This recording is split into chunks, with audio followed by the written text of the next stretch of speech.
Kaya naman, ang ilan nating kapatid online, abay todo pa rin sa kanilang mga kwelang banat. Ang labanan ngayon, patabaan ng utak, pati na kakulitan. Ang ilan sa mga panghagik-hikang post ng ating mga kababayan tampok sa kwento sang minuto ni Mark Logan.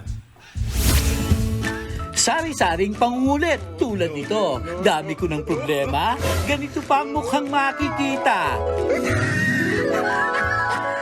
May nakita akong nag-LQ. Sabi ng lalaki, binigay ko na sa iyo lahat. Wala na akong tinira sa sarili ko.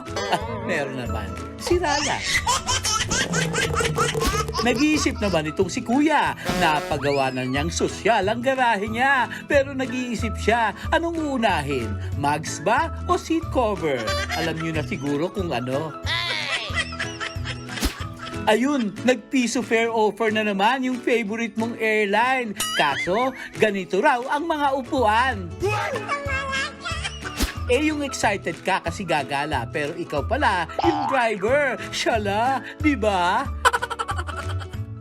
Kung ayaw mo magbayad ng renta, ganito gawin mong style. Paunawa, umungol lang paghihingi ng sabaw. Huwag sisigaw. Kapag di ganito ang kaya mong ibigay na kasalan, edi wag na lang. Panahon pa rin ng graduation. Ito, yung grad pic ng bagong graduate. Akalain mo, magna siya. O, magna 9 months. Naalala ko nung nag-outing kami, nagkayaya ang mag-potluck pero di nag-usap-usap kaya puro sinaing ang bitbit. Nagbabalita mula sa Frontline, Mark Logan, Youth 5. Saya naman ang potluck na yun. Puro kanin. Pero sa birthday mo, happy birthday! Happy birthday! Nilawin lang natin ang advance, Advance, greeting. happy Matagal pa yung birthday. birthday ko next week pa. Oo, sa Lunes. Oo, matagal pa. Oo nga. Matagal pa. Sa Lunes na ba yun? Oo, sa Lunes na. Sige pa, sasain ko na yun. Pahanda ko na yung mga bigas na makain natin sa celebration. Patlock pa tayo. Habang wala ko. Patlock pa tayo. Hindi.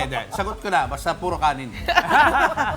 Kanya-kanyang dala ng ulam. Kanya-kanya ulam kayo. Magpatla kayo. At yan ang mga balita at impormasyong dapat niyong malaman sa araw na ito. Mga balita para sa mga may alam at may pakialam. Kami ang inyong mga kasangga sa Frontline Pilipinas.